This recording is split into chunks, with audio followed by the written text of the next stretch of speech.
Yep, pretty much this is my first time in Howlers Manila Music Festival.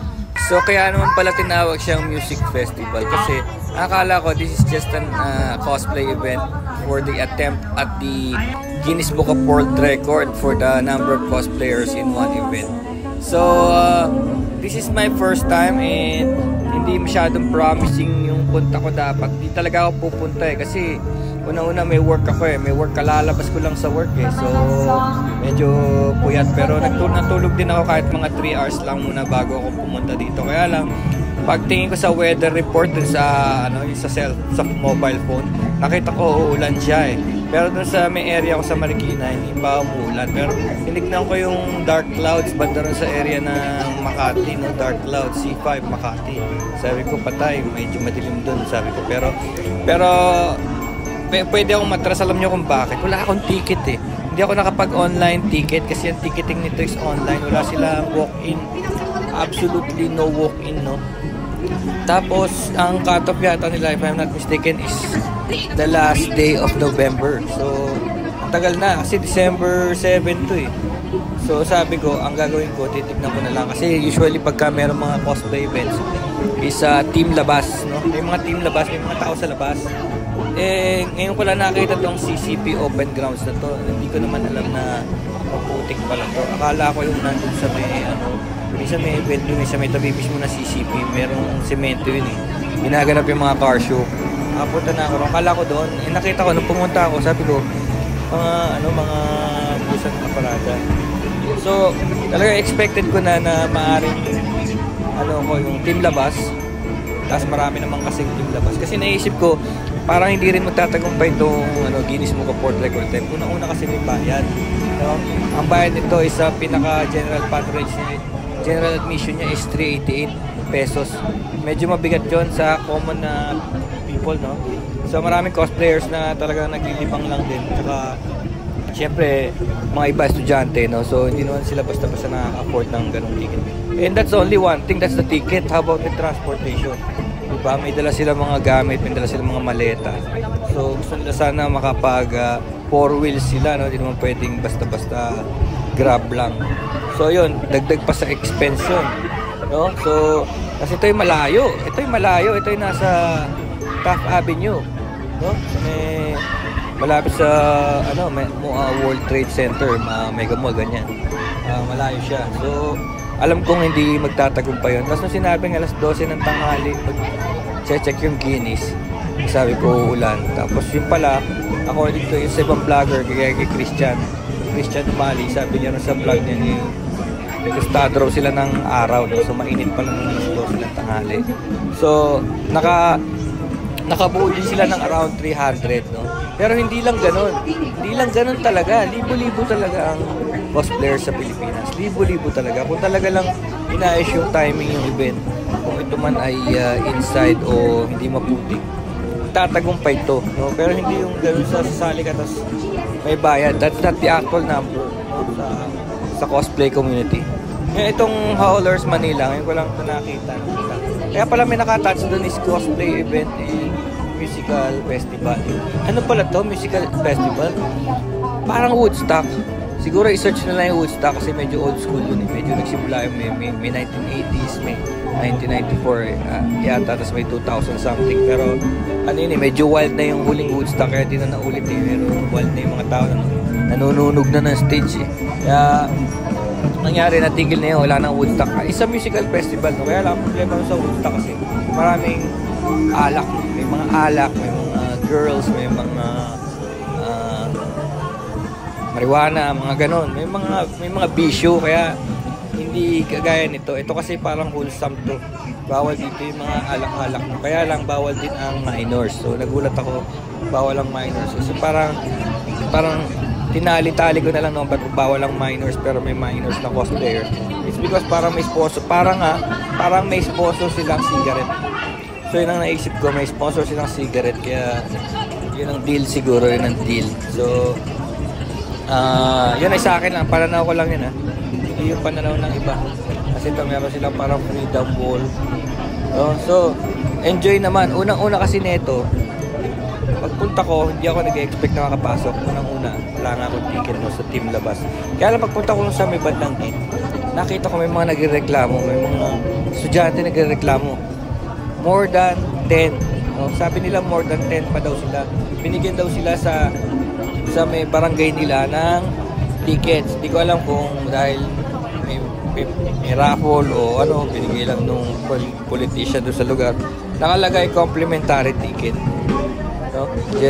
Parang general admission. Hindi sila pinapasok kasi nga bawal nga minor. Wala sila maipakitang parang ID na nagpapatunay na hindi sila minor. Ang ipapakita lang nila is the student ID. So lumalabas talaga na minor sila kasi mga ano pa lang yung high school, no? So hindi sila pinapasok. So ang daming ticket. Sabi ko, ano na, magtigay na tuloy. Kasi pagdating ko, nagyaya na sila mag-antipolo. Sabi niya, tara, antipolo na lang tayo. Sabi ko, parang all for one, one for all sila. Hindi sila mag-split. Hindi porke nakalusot yung tatlo, ano, okay na, no?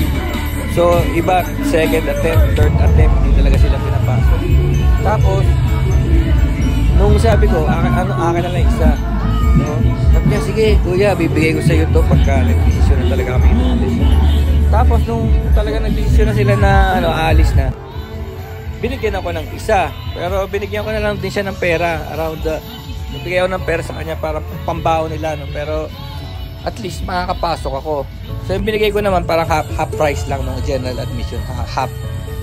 At least makakapasok ako. Kasi bala ko, pagka hindi ako nakapasok, doon lang ako sa labas kasi nakikita ko yung stage. Yun nga pala, napakalaki pala nito. Kaya pala ito tinawag ng music festival. Kasi ang daming stage. 3 stage. Tapos simultaneously, tumatakbo yung mga stages. Ayan yung main stage. Tapos may isang stage para sa cosplay. May isang stage para sa mga personalities. Yung mga upcoming dancers and singers, no? Yung mga upcoming acts na doon sa kabila, mga banda. So, malilito ka, no? Tawid ka ng tawid. Tapos, nag-overlapping na rin yung mga sound, no? Ito, tama nga hinala ko kasi according to Christian, umali. Nag-vlog siya na naman kanina. Hindi ka pa, ang usapan kasi dito, consolidation of gamers, cosplay, game cosplay. Ibig sabihin, kailangan ng cosplay mo nasa loob ng isang game. Tapos tama nga ako kasi nga dapat ko sana yung una kong susutin yung si Trash Zombie, yung original kong costume na si Your Trash, Mr. Your Trash Zombie, no? Yung orange jumpsuit na puro basura na zombie mask, no? Yung dapat susutin ko. Hindi naman nasa game yun kasi original ko nga yun. So, pinipilit ko lang hanapan sa game. May nakita naman ako mga tinatawag nilang jumpsuit zombie, no? Orange jumpsuit zombie. Kung isa-search nyo yung salitang orange jumpsuit zombie, nandun nga, meron nga. Pero wala siyang trash sa katawan. Walang trash. Ako yung sa akin, may basura sa katawan. Parang sinasabi ko kasi nakakatakot yung basura natin, no? Nakakatakot. Kasi napakarami na nating basura. Tapos talagang ang hirap nila ma-dispose, no, yung mga basura natin. Everywhere you go, may mga plastic, may mga coffee cup, no, styrofoam, no. Alam natin na nakakatakot yung basura. Kaya lang, kasama na natin sa buhay natin yung mga basura. So, kaya may environmental side yung aking game character na Mr. Your Trash, no. Kaya naman pala ina-announce ko na rito na yung si Mr. Your Trash zombie character na original kong ginawa, royalty free, pinapahiram ko sa mga gamers, no, sa mga game companies, yung mga nagbi-build ng characters, pwede nyo gamitin si Mr. Your Trash kahit di na kayo magpaalam sa akin. Basta itong vlog na lang to magpapatunay na pinayagan ko kayong gamitin yung si Mr. Your Trash Zombie, ha. So gamitin nyo si Mr. Trash, gamitin yung game character kasi may environmental impact Makikita ng mga tao na kahit na nag-enjoy tayo sa araw-araw, meron tayong ginagawang so much basura, no, na dumidikit na rin sa katawan natin. Parang si Mr. Your Trash Zombie yun, no. Nakakatakot siya. Pero in a way na tayo rin na may kagagawan sa kanya, di ba?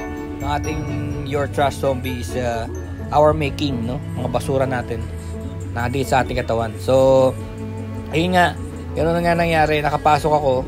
Tapos yun nga, enjoy. Pero ni isa sa mga kaibigan ko, wala akong nakita.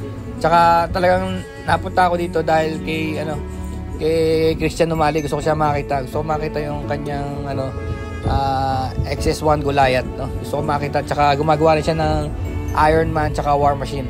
Pero nung pagpasok ko rito sa sa event na to, nakita ko ang dami palang mahusay din. Kagaya nung makikita niyo sa video yung mga giant na hindi ko maintindihan kung anong pangalan niya, pero marami sobra. Ang gagaling. No, ang gagaling. Hindi pa ito yung kabuuan, marami pa talaga. So, may mga comments lang ako, pero yung Hauler Manila maganda. Magaling siya. Magaling siyang festival. Babalik ba ako? Of course, babalik ako. Yung unang impression ko kasi, ano ba to? Bakit dito ginanap to? Ang putik-putik.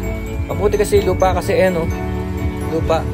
Pero hindi naman ako nagko-complain, kaya lang naisip ko yung mga tao kasi nga dami, oh. Pero naawa naman yung panahon kasi nung bandang huli hindi na umulan eh. Naawa siya, so bandang huli kalmado na, wala nang ulan. Pero papunta pa lang ako dito, Ortigas pa lang tsaka Makati, ay sobrang lakas ng ulan.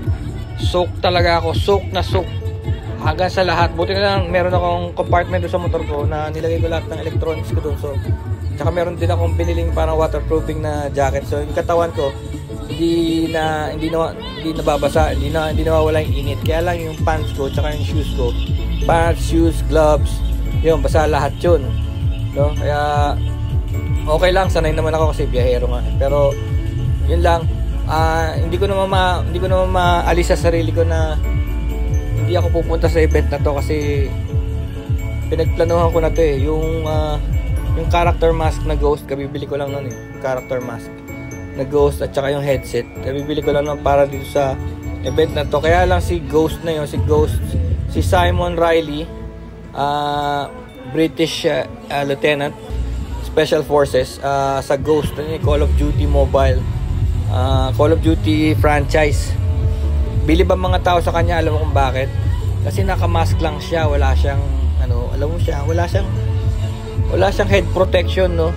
Hindi ba usually mga sundalo meron silang helmet para pag tinamaan sila sa ulo, mabubuhay pa sila, no? Ito naman si Ghost, Simon Riley, naka-maskara lang na ganun. Tapos sikat to kasi pinatay ito ni General Shepard, tinrider siya ni General Shepard, binaril to eh. Kaya lang na-shock nga yung mga tao, ba't pinatay itong karakter na to? Ang galing-galing. Pero sa mga sumunod na hindi siya namamatay, buhay uli siya. Sabi nila, you can't kill a ghost. Diba? You can't kill a ghost. Kaya sumikat si Ghost. Para siyang sa communication, no? Kaya yun. Medyo bandido siya eh, dahil nga isipin mo naka-maskara lang na gano'n. So si Cosome nakita ko. Kasi alam ko si Cosome yung unang character ko na nakita doon sa first SMX na punta ko sa cosplay event. Nakita ko siya, naka-Tifa Lockhart, kaya galing. Napakasimple lang ng cosplay, pero ang galing tignan, ang ganda tignan.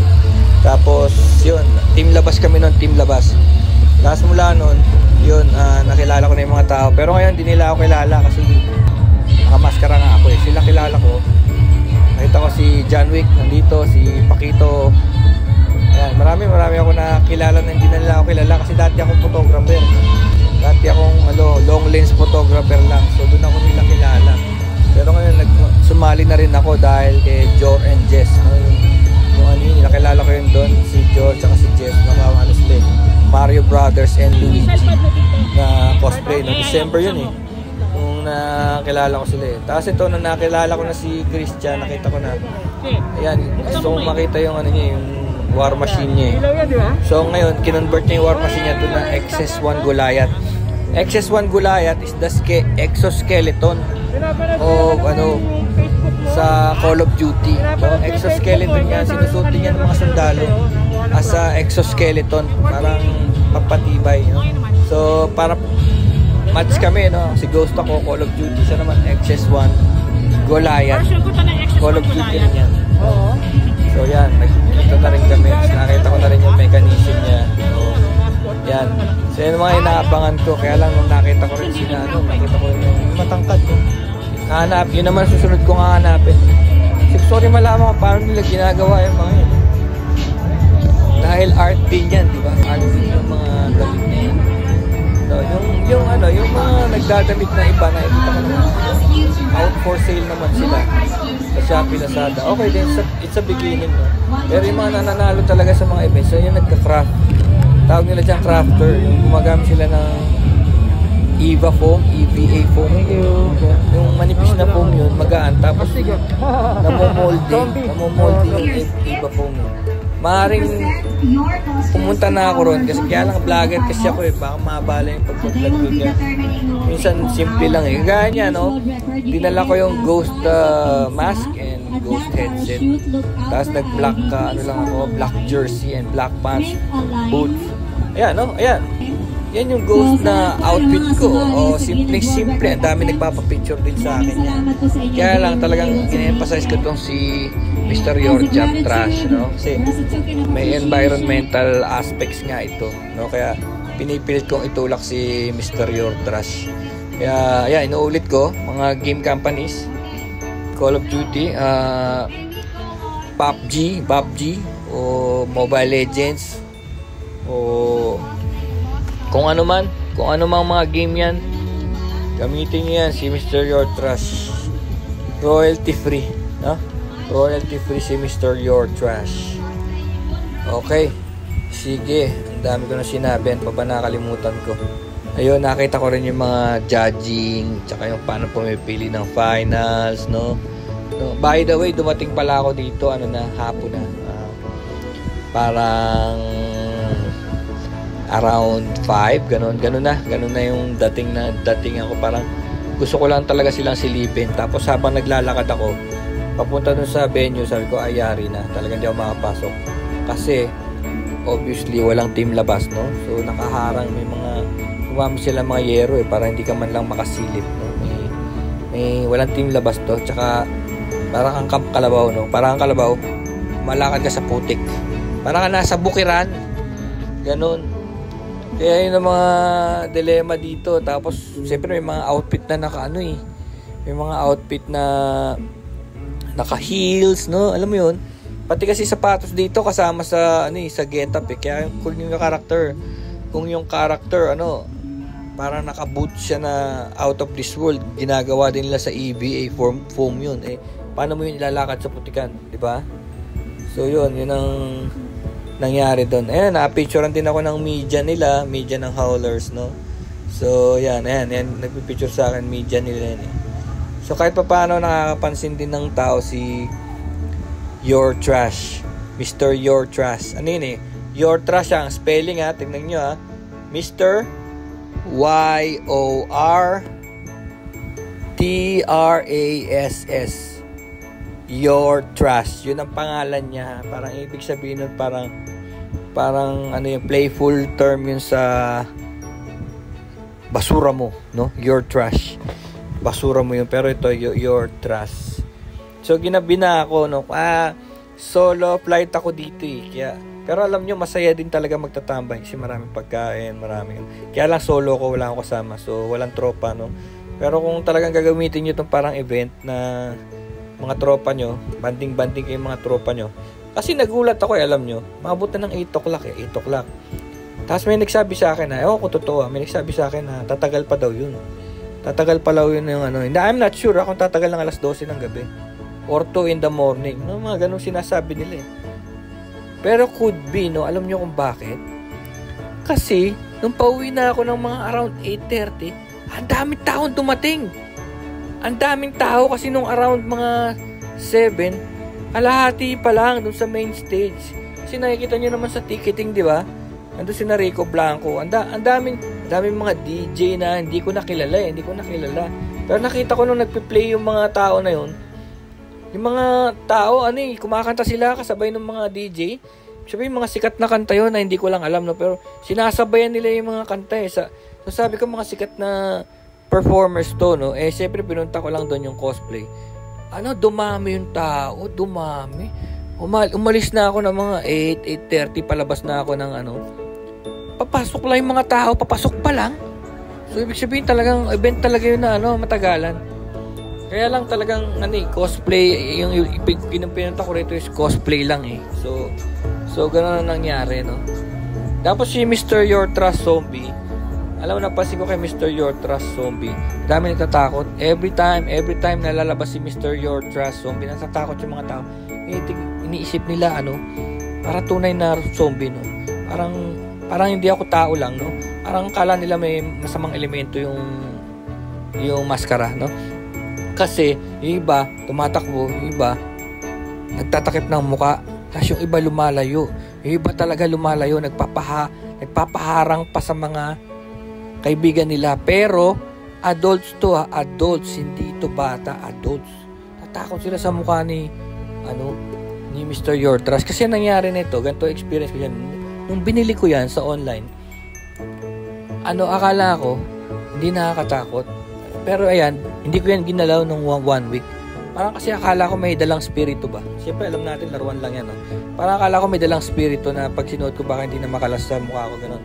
Parang kakapit sa katawan ko, no? So, takot din ako. Sabi ko, ano klaseng, maskara to. May ganito pala, sabi ko. Kala ko lang yung mga Mike Myers, yung parang blank lang siya, blank face.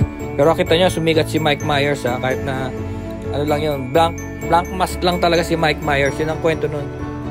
Binili yun nung director. Gusto lang niya yung, something scary na mask. Wala sa plano yun kasi low budget lang yung Halloween yung Halloween na movie. Low budget lang yun maabot lang ng 3 million yun $3 million lang pinuduce yun. Entire production 3 million. Tapos kumita kagad yun ng 260 million. No? Hanggang ngayon, tumatabo yun. Doon daw nagsimula yung genre ng mga Halloween na talagang na horror, no? Noong una, walang naniniwala sa ganong genre na pelikula. Pero lumabas daw yung Halloween. Doon daw nagsimula. Kaya kita nyo hanggang ngayon hindi nawawala si Mike Myers. Pagkapunta ka sa mga convention sa Amerika, puro Mike Myers. Kaya lang si Mike Myers kasi naka-jumpsuit na blue. No?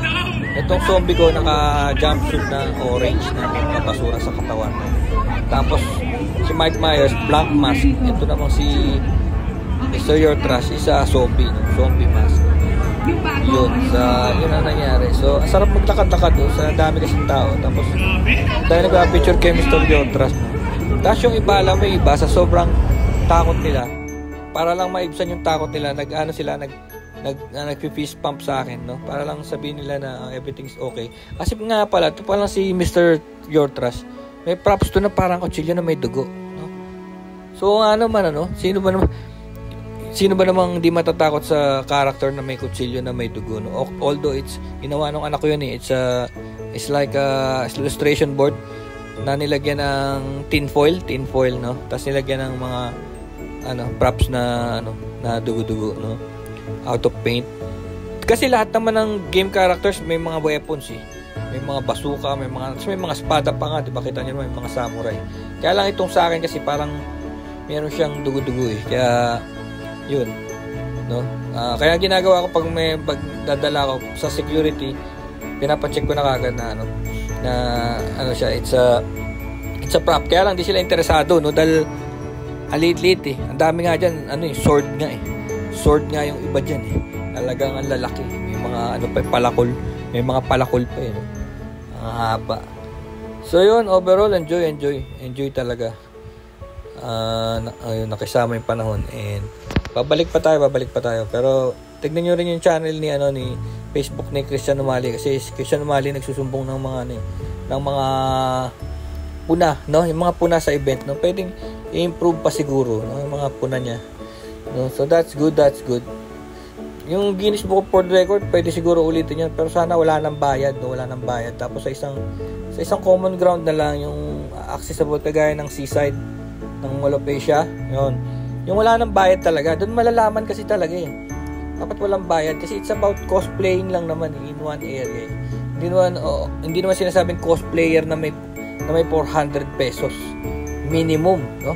Sabihin natin hindi naman cosplayer na may 1,000 na may 1K kasi kailangan gumasos kakain ka dyan, magta-taxi ka papunta at pabalik, no? So hindi naman sinasabing gathering of cosplayers na may 1K, no? Let's be realistic, di pupunta yung tao dyan ng walang pera at saka maglalakad. Nako, hindi mangyayari yun. Kailangan talaga yung venue kasi this is about this is about Philippine Pride. Sana pinasok nga ito sa Department of Tourism eh. Dapat pinasok ito doon kasi kaya kasi kailangan may bayad kasi wala ang sponsor. Dapat ini-sponsoran yung yung event at saka yung venue ng Department of Tourism, no? Kasi Guinness Book of World Record ito para sa bansa. Hindi naman to para sa isang individual, hindi naman to para sa kumpanya Haulers Manila, oh. Hindi naman para sa kanila to, eh. Para sa Pilipinas to. Dapat to naisip na kagad yun na may potential tayong nagkaroon na nga opportunity na sayang pa, oh. Diba? Nasayang pa yan na nga. Oh, ewan ko magkano binabayad para magpapila uli sa Guinness Book of World Record. Tsaka matinding labanan to kasi ang cosplaying is worldwide. Sa Amerika lang, grabe, sa sobrang dami nila. Tsaka sa mga Amerika kasi magbabayad sila talaga. Magbabayad sila. Alam ko yung ibang cosplayers talagang sumasakay ng aeroplano para pumunta ron sa other side of the America, no, para sumali lang, no, kasi sa mga hotel ginaganap yun, sa mga hotel talagang sineseryoso nila, no. Kaya doon ko rin nakita eh. Kaya nung nakita ko na this is a serious business pala, hindi pala to child's play. So nainganyo ko, no, hindi ito mga taong naglilibang lang. There's a community interaction dito. May maraming nagiging magkakaibigan. May media, may photography, may vlogging, no? So may photography, may modeling, tapos meron kagaya niyan, may contest, may nanalo, 100,000, no? Sipin mo 100,000 solo. Ayan, si si Scorpion ba yan? Yan, nanalo yan, 100k. Ang ganda kasi ng presentation niya, tapos sinasabay pa niya dun sa kanyang video sa likod, sinasabay pa niya yung kanyang mga actions. Kaya minsan plastic yung kanyang weapon, pero may mga metal banging sounds. So kasama yun sa play, sinasabay niya. Kunwari may hinahagi siyang chain, sumasabay yung Tsaka ingenious, so tingnan mo yung mga fire niya, is just plastic, oh. Tsaka dito pala sa mga event na to, talagang kailangan yung mga weapons mo yari sa plastic at papel. Hindi pwedeng yung may plywood sa loob yung yung sword mo, gano'n. Hindi pwede. Kailangan yung talagang siya, nagpe-flex siya. Yan ang tinitignan ng mga tao, no? Yun. So yun lang masasabi ko. Enjoy talaga. Okay, nasabi ko na lahat. So pag uwi ko naman, walang problema. Medyo traffic dahil siyempre Christmas rush na rin. So dahil nga malapit ito sa Mall of Asia, so tumawid lang ako, may daan mula dito papunta sa Mall of Asia. I think that's Rojas. Yun, sa Rojas to. Pagka punta ko doon, EDSA na. Yun, nag-EDSA na ako. So dire-diretso EDSA. Tapos bumitaw lang ako sa papuntang White Plains. Yun, White Plains, Marikina na. Yun. Anong problema? Doon lang sa may bungad sa Mall of Asia, yun, medyo bottleneck. Pagkatapos noon, yung ano ba yun? Ayun sa may LRT line, yun, medyo magulo dun. Tapos pag nakalampas ka na noon, yun na. Dire-diretso na yung Magallanes. Yung pag nakakuha mo na yung Magallanes, dire-diretso na. Okay, sige, yun na lang muna. Peace out, brothers. That's my full experience on the Haulers Manila Cosplay Convention and Musical Festival. Okay, peace out. Hanggang sa muli.